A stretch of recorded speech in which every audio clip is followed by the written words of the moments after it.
August 12. August 12, 2014.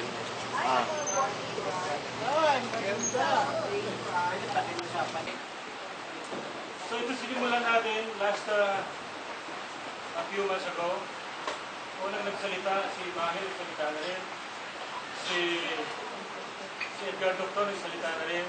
And then meron tayong bagong guest speaker to be introduced, proper guest speaker. Ito ang sasabihin ng ating guest ay makakatulong ito sa atin. Kaya pakinggan natin siya.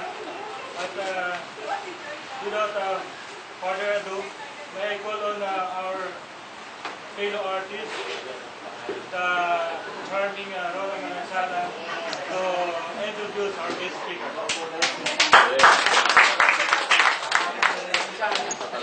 Good afternoon, fellow artists. Quiet. It is with great pride that I'd like to introduce to you the renowned and celebrated Filipino artist, critic, and scholar, Mr. Sid Reyes. May the knowledge he would impart today inspire us all to become better in our craft.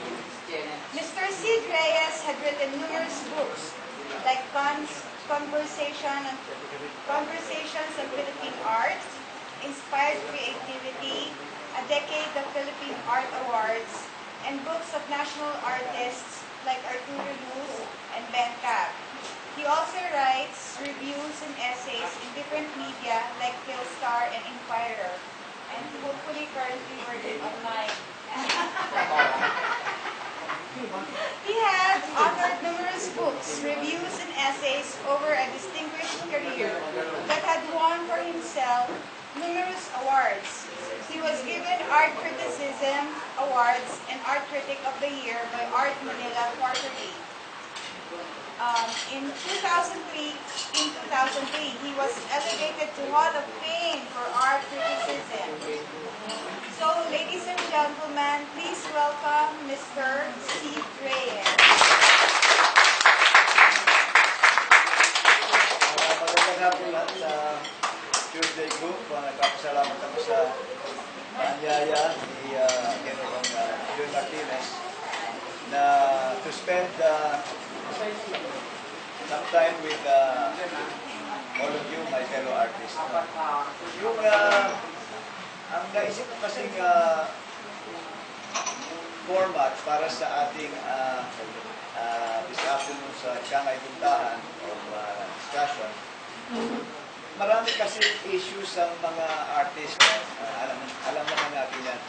Maski nung panahon ng pa nila Mr. Manansala, H.R. Ocampo, Mr. Legaspi, na noong kabataan ko na ini-interview ko sila, nandun na rin yung mga questions na madalas lumalabas, no? Na hanggang ngayon ay nandun pa rin naman yung mga concerns, no? So naisip ko para mas lively at para kasi kung kadalasan ng mga lecture ko kasi merong PowerPoint, and then I discuss the works. Pero kasi mga artist na kayo, usually I talk to you know, like mga American ladies, mga bisita natin, mga foreigner dito, in-explain ko ang Philippine art. Minsan, nakikipag-meeting ako sa mga winners ng Philippine Art Awards. So, nagtatanong sila paano ba manalo sa competition. But in this case, kasi mga gagaling nila, mga practicing artists na kayo, siguro mas magandang kalakayan natin yung mga concerns, no? Of the art scene, of art practices, kung paano nabubuhay ang artist ngayon sa art. Ang naisipan kong gawin, madalas kasing itong mga tanong na ito, hindi ko lang sa memory, reaction, experience, no? But this is really just a kind of way so that we can cover as much ground, mas marami tayong mag-cover na issues and concerns sa mga artists. Ano itong magandang tanong kasi ito, isa-isahin natin. Ito basis natin. Basahin mo na lang ang question. Ano? Wala naman sequence yan. Ano lang mahalaga? Wala naman sequence. Ano po ang mas mahalaga? Critical success o financial success? Okay,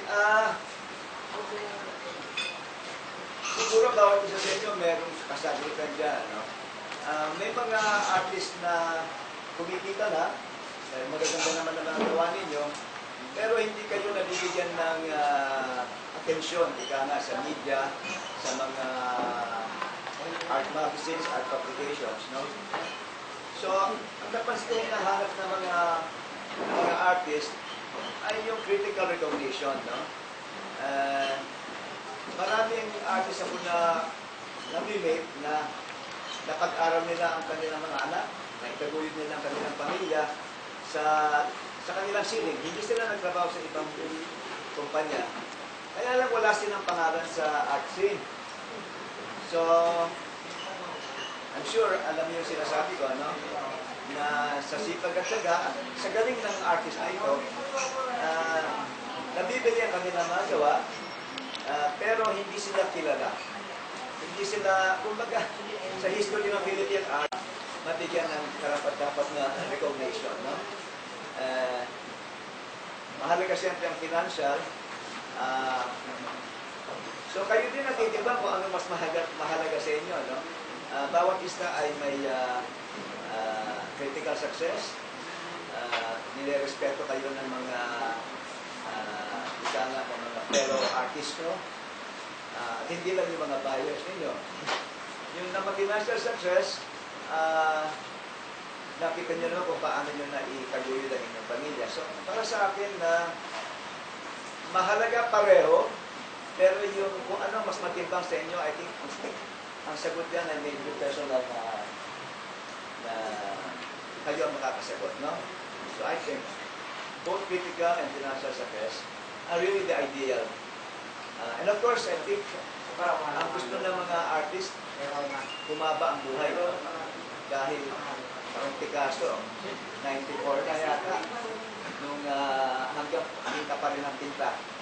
Kasi yung creativity, walang ano yan eh. Hindi, nasa pagkatao ninyong lahat yan, hindi na uubos yan. Parang yun ang spirit na bumubuhay sa ating lahat.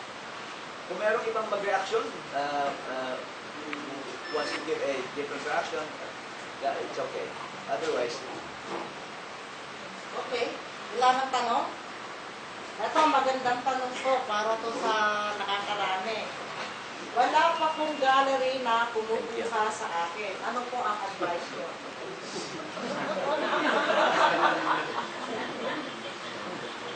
well,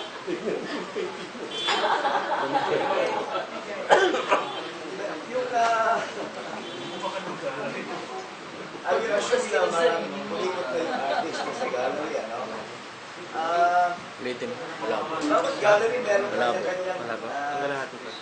type of art. Tinanggal ko yung one plus. You know, may gallery puro push, abstraction. May gallery puro master.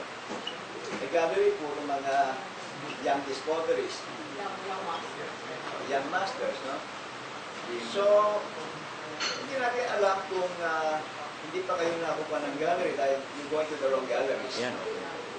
The other question that you have to ask, you can always ask, I think, your elder artists, no, na baga ang mga ginagalang na natin, mga itatapong artists na nakatatanda sa atin, is to get their opinion on the level of excellence of your work. No? Kasi merong reality din na parang ano eh, gusto ninyo mag-artista eh, hindi ba? Iba na kasali kayo sa tingin competition. Merong level of excellence na kailangan ma-achieve bago kayo matanggap na isang gallery. Huwag natin kalimutan na ang gallery ay nandyan because it's a business concern. You know, because they're paying rent, they're paying staff, they're paying electricity. Ang daming gastos yan, hindi ba? So, para sa kanila, gusto nila yung tingin nila yung paintings na kaya nilang i-market. No? Actually, that is not always true. No? Yung napakagandang ehemplo na ibibigay ko sa inyo. Yung gallery ni Arturo Luz, yung Luz Gallery. See, the Luz Gallery was the most respected gallery nung kapanahonan na yun. No? 60s, 70s, 80s. Nagsara lang yan, 1990 na yata. So for 40 years, 40, non-stop, walang tigil. Tuloy-tuloy ang exhibit ni Arturo Luz. Then, siyempre, na-interview rin si Mr. Luz. Sabi ko, sir, do you just exhibit works that you know will sell? Sabi niya, hindi ko sinusunod yung ganyang prinsipyo. Para sa akin, kung gusto ko ang painting at naniniwala ko sa kalidad ng painting, i-exhibit ko yan. Hindi siya, kasi ang ibang gallery, tinatansya muna. Mag-iwa ka muna dito ng sample at titimplahin natin ang market kung meron magkakagusto sa work mo. Si Arturo Luz, iba ibang na-prinsipyo yung tao na yun nung sinabi niya, gusto ko itong work na ito, maski walang bumili, i-exhibit ko yan. So, yun ang dapat natin isipin na ang mga gallery ay is a business concern. Ano? Hindi naman sila na liniguro. No? Sila na makakabawi sila sa kanila. The marketability of the work is there. No? Kaya nangyayari, kung minsan, may artist na nagsisimula na gusto mag-exhibit, hinihingi na agad ng one-man show. Eh sasabihin ng gallery, pag-group show ka muna para matansya mo ang sellability ng works mo. Of course, mayroong mga artists na not just here, I mean internationally, who will just paint and paint. They don't care whether they sell or not. Maybe because they have other means of making a living, no? Pero they're committed to their art. Gawa lang sila ng gawa. But the majority of us, where we want our art also to ano naman like, kumbaga may reward naman sa artist, no? Na nabibili yung gawa mo. Ito consider mo talaga yung acceptance of the quality of the work. And very actually kayo dito. Yes. I have a follow-up question po about your on galleries. Eh, so kung paano di ba merong mga artists na, okay, wala kang galleries ni Boss nila, pero meron silang galleries.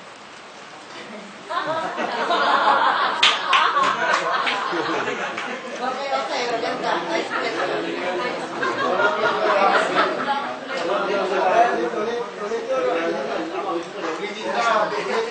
Yung tanong hindi natinig. Wala siyang gallery, pero may gallery price. Wala na. Yes. Ano yung tanong?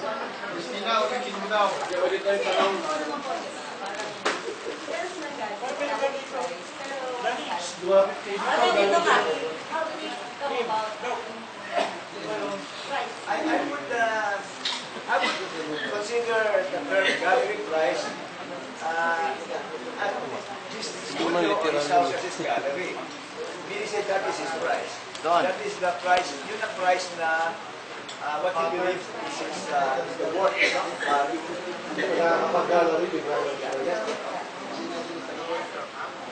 How do you become a master? Okay. So, meron siyang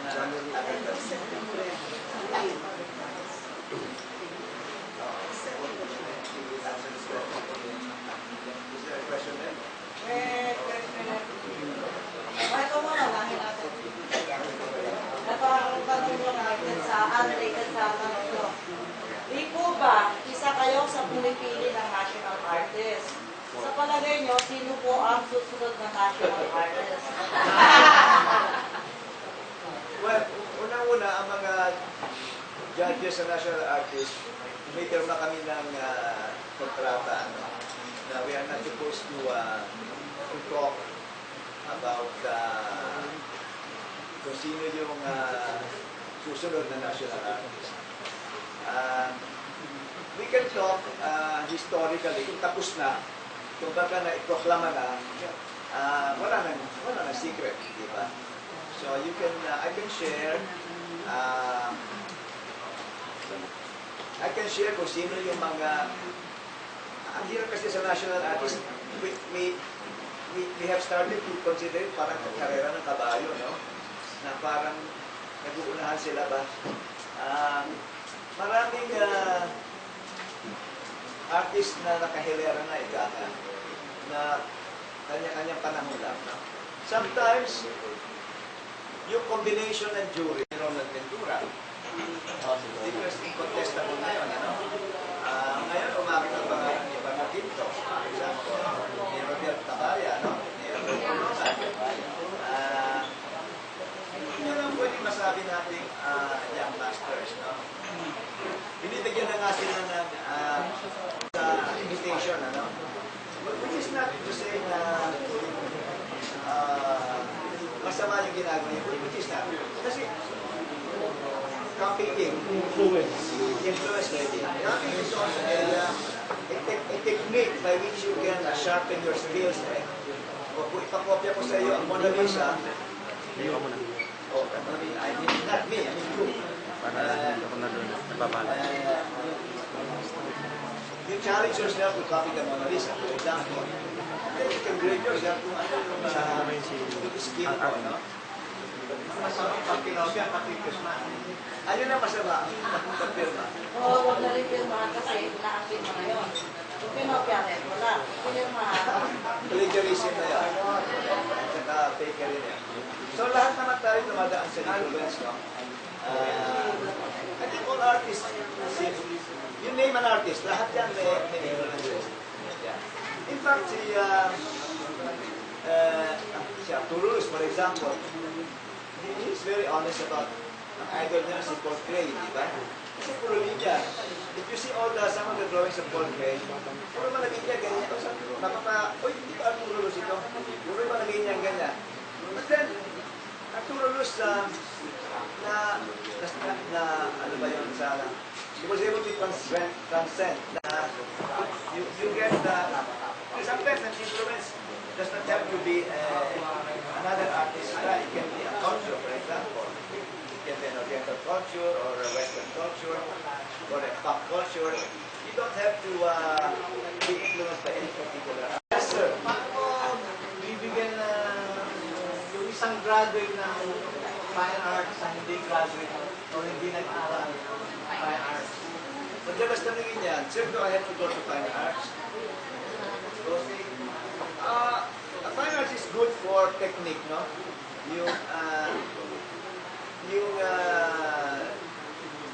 Lagaan kayo, for example, sa sketching ng mga nudes, for example. Then meron kayong, you have the benefit of having an instructor who will guide you, who will tell you that the anatomy is make you into proportion, etc. Maraming painter, Teacher Ocampo, example, never went to school, okay? Sometimes you wonder, saan nakuha ni Mr. Ocampo yung sense of proportion and rhythm and design? Kasi self-study siya, no? So, yung mga kabataan na hindi afford to enroll in a university, I tell them, go to galleries. That is the best education that you can get. Go to museums, no? Ang advantage lang sa fine arts, meron kang mentor na nakakapag-guide sa'yo. Who can tell you kung saan ka dapat mag-ayos. You can join Tuesday group, Saturday group. You know? Kasi nanagkami din sa akin nun, wala dito eh. Sir, dapat ba kami mag-join ng artist group? But ang advantage ng artist group is that there is a mutual support, di ba? You all share the same passion, the same love for painting, for art. If you associate yourself with kasamahan nyo, talagang parang apprenticeship din yan, ano?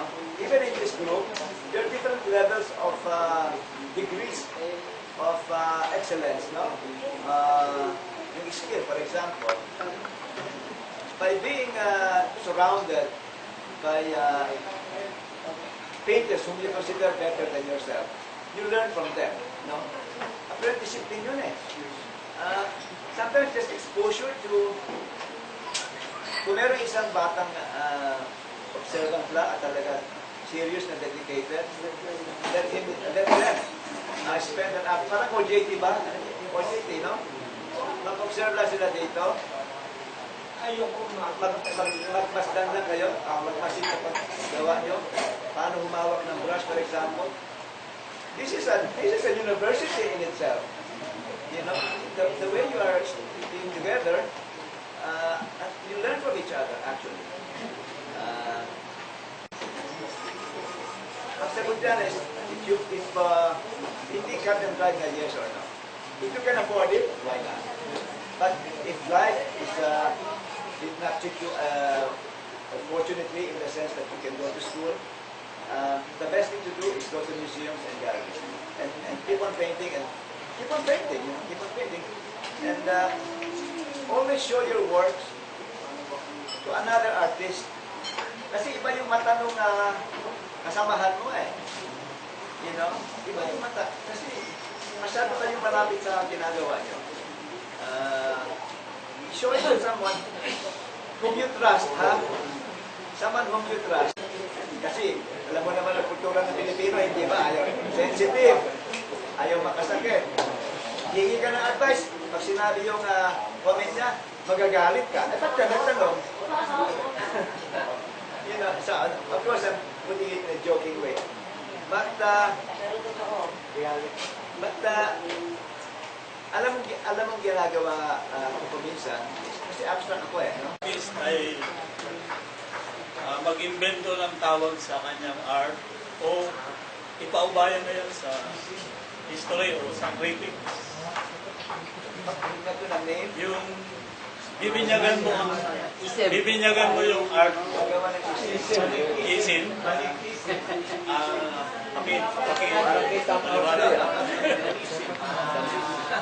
Maganda yun na, plagiarism lang. Ayun, mas maganda yung Wala naman na. Well, you can do that. Kaibigan ko naman sila. Sila yung artist na we call this word assertionism. Si Rene Robles. Positivism, si Henry Padlet. Positivism. Ikita mastery, ano yun? Recreate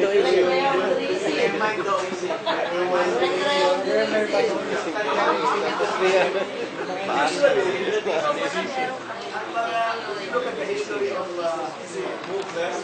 Hindi yung artist term criticism. Usually, critics, most and often in history, the terms are negative. And di ba, alam yung impressionism, oh, it's nothing but an impression. And then, naging impressionism. And then, cubism, oh, it's nothing but cubes. And naging cubism. So, actually, parang negative ba? Derogatory. Usually, yung mga critics na nagbibinyag eh, you know, pop art, sila Warhol, Lichtenstein, hindi naman nila sinabi sa sarili nila, they don't even know each other. Uy, gagawa tayo, pop artist tayo, ha? Hindi sila ganon. Because the British critics, si Lawrence Alloway, who gave the term pop art from the word popular. Popular, using images from the mass media, advertising, billboards, etc. So, I guess an artist can do that if he wants to use it as a kind of trademark or para branding, no? Branding. Maraming artist ngayon. Maraming artist na gamit terrorism. Terrorism. Halo-halo. Tinetero na. Well, Tinetero na.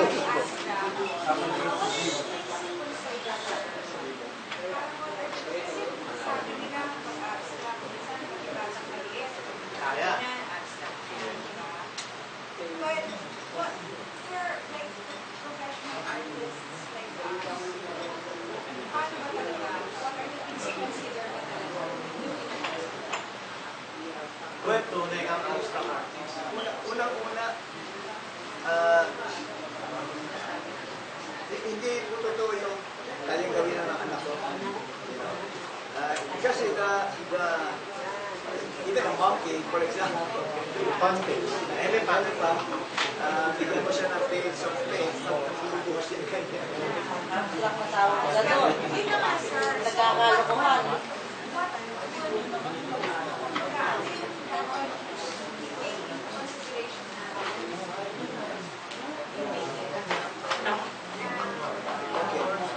I think maski sa abstraction, maraming isip, di ba? Merong minimalism, and then merong expressionism, merong geometric painting, which is abstract also. So, cubism is a form of abstraction. In effect, parang abstraction came from there. No? So, meaning to say, dapat nakakonect ka doon sa style of abstraction that you did against express yourself. Meron kasi mga minimalist, example, minimalist and then the abstract. Yung mga minimalist, ayaw na mga matitingkad na kulay. Gusto nila mga white, black, grays, maybe just touches of intercolor. The abstract, they like to, Boyan, for example, they like the use of bright, brilliant, very black, colors, and also mahilig sila sa texture. Yes. So, dapat decided ka kung ano yung medium of abstraction na again, I will use Mr. Cruz again. Sabi niya, as far as I'm concerned, there are only two types of painters. The tidy painters and the messy painters. Correct? Yung tidy malilinis. Yung mga messy, mga... Ano ba sa Tagalog yung messy? Makala. Burara.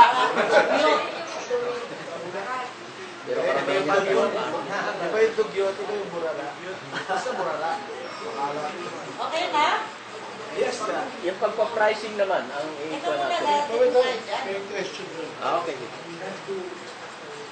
Romy. Okay, going Romy. to the topic, no? Whether you go to college or fine art school or not, no? In the topic. Now, I believe that each one of us may kanya-kanya tayong God-given gift. Right? So, ang isang tao, umiisip kung pupunta sa College of Fine Arts or not. Now, kung talagang may mga tao na mas magaling pa, hindi siya galing sa Fine Arts graduate, pero mas magaling pa siya doon nag-graduate of Fine Arts. Right? Now, ang dapat i-consider if you want to go to the College of Fine Arts is, if you want to know the elements and principles of design. Kasi, ito nadidinig ko sa maraming artist o mga clear ko lang ito, tinatanong yung artist, bakit maganda ang work mo? Can you explain your work? Bakit ganito, bakit ganon? Hindi ko alam po. That happens. Kasi hindi nila alam what makes a painting beautiful and ugly. So if you know the elements and principles of design, you can defend your artwork. Pag pinitasan nila, ayang-kaya mong i-depensa yan. Di ba? Kasi may mga tao, may mga artist pintasero din. Alright. So in other words, may intriga. Paano ka intriga? Marunong ka, college graduate ka, alam mo ang principles ng design, hindi ka pwedeng matalo. Now, kung wala ka ng fine arts graduate, you rely on your God-given gift, okay din yan. Masasabihin mo, basta gusto ko, ang ginagawa ka, wala ka ng pakailan. Okay, thank you. Thank you, Romy. Okay. Next question tayo. Patahimik ka, please. Bakit mas sikat ang ibang painter sa akin? Eh sa tingin ko, mas maganda ako. Ay, mas maganda gawa ko kaysa kanila. Mas magaling siya. Ulit, bakit mas sikat ang ibang painter sa akin? Eh sa tingin ko, mas maganda pa gawa ko kaysa kanila. Ulat mo. Tingin lang niya. Tingin mo lang yun. Critical work. Dapat hindi natin ini-equate yung sikat sa... Kasi sikat has to do with other people's recognition of you. Personality oriented eh. Personality oriented rather than the work itself. I think right now, in our art scene, merong obsession with being sikat, no? Because I think it's a bad situation because it affects it affects both positively and negatively the marketability of the work. Kasi ang mga collector natin, let's face it, hindi naman lahat, no? When they get together, and I have attended many high-class millionaire dinners, and so siyempre, dahil nasa art scene ako, tinatanong ako palagi, hey Sid, for the popular painters now, so popular meaning sikat, you know, I will give names that are always in the media, no? Yung top of mind na, you know, sikat. But kung tatanungin niya ako, hey Sid, who do you think are the painters doing great work now? I could give a different answer. You see? So now, kasi itong the market is dominated by collectors and buyers na naghahanap ng sikat, yung painter tuloy na twist yung values na gusto nila sumikat sila. So it is a negative chain reaction that is not good for us. You know? That is not good for us. Ang gusto ko talaga, kaya kuminsan sumusulat ako ng mga artist na hindi kilala, na gusto ko ang gawa, para ma-inform yung community, no? To close the buyers. Of course, iba naman yung effect ng pagsulat ko, na pag sinulat ko sa Inquirer, sisikat din yung artist. So, hanapin na yung work ng collector kasi nabasa yung pangalan sa dyaryo. So, it is a negative chain reaction. You know? Twisted yung values natin because of hindi tayo nakafocus sa trabaho. Nakafocus tayo sa personality. Yeah. Yes, Nick. Yung ano kasi, kadalasan na yun, yung mga collector, pagka nakakita ng painting, lagi nila pinupusin yung puso. Contemporary art. Ang contemporary art, yung mga ginagawa nila David Hirst, yung mga sharks na pinuputol-putol. Alam niyo ba yun? Si David Hirst. Ganun na ngayon ang art sa abroad. Mga basura.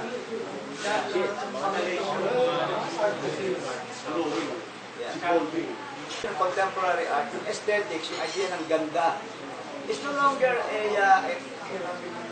important in that sense, hindi lang critical. Pwede kang gumawa ng pangit. Pero binibili. Basta may artist visions. That is contemporary art. So, iba na ang definition ng art na yun. Malawak na, no? Na-destroy na. Na-destroy na. Do what you want to do. Yeah. question tayo. Paano bang makipag-deal sa mga galleries at art dealers? Tanong ko ng marami, lalo sa baguhan. Wala pa ba sa Make sure that you are, everything is in writing. Make sure that you are legally protected. Kasi iba na ngayon na ang sistema ng art, no? I understand na mahirap para sa isa kasi artist yan eh. Parang gusto ko na sabihin, kumuha kaya ng manager yung basis mo. Ang artist kuminsan nahihiyang makipag-discuss ng price. No? Tapos, pag may buyer, yung mga negotiation, hindi ba? Ayaw ng artist nila. May nakikipagtawaran, gano'n. Nakikipagtawaran, di ba? That's why you have a dealer. Manager. I-isolate nyo yung artist sa pera. I'm saying it as sa monetary aspect. Basta, importante to. Bakit po marami pa rin lumalabas na mga banks na masters? Well, the answer is very simple. There is a market for it. There is a gullible market. Merong madaling maloko, no? Naluloko sila. Kanina umaga na lang, may kumonsulta sa akin, pina-email. Idadali na daw niya sa collector. Ito-double check ko niya ang opinion ko sa Legazpi painting. Sabi ko, email mo sa akin, Legazpi, merong detail ko na firma, tapos merong contract kaya yung work. Unang tingin ko pala, Fake na. oo, fake na. Laglag na. Sabi ko, nung ginausap ko yung dealer, sabi ko, hindi ganyan mag-break up ng form si Legazpi. Kaya sabi ko, kasi ma'am, if I will introduce you to, I think for start, para magsimula ang gallery nyo, you should meet the artists as groups. And then pagka nakilala nyo na sila, then you can deal with each artist individually.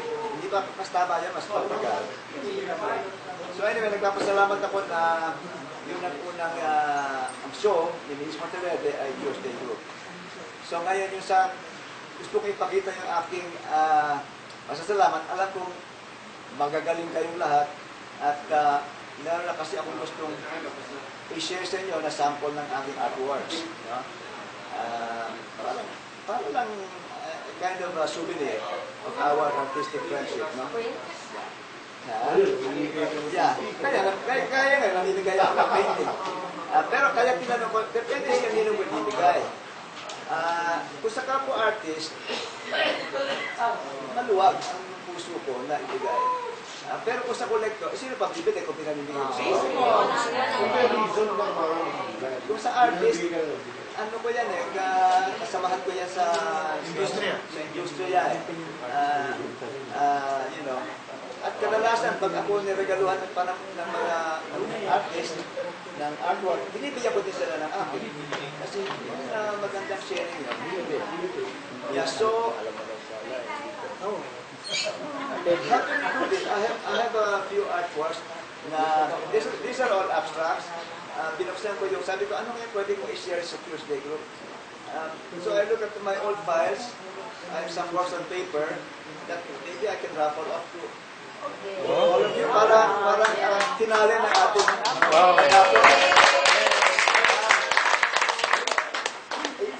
Can you just write your name and then i-raffle natin para medyo masaya para masaya lang ending natin. Rapon. Umalis. Sibayas po. Souvenir. Sobrang laki. Pag-contact po sa amin sa Photograph.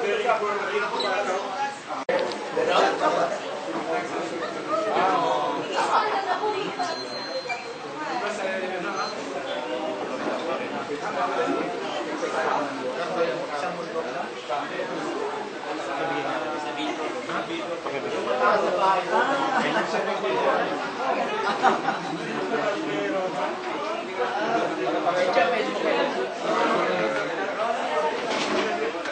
Tapos na rin po. Pwede ba kayo mag-stay muna at yes, natin lang po. Muna tayo.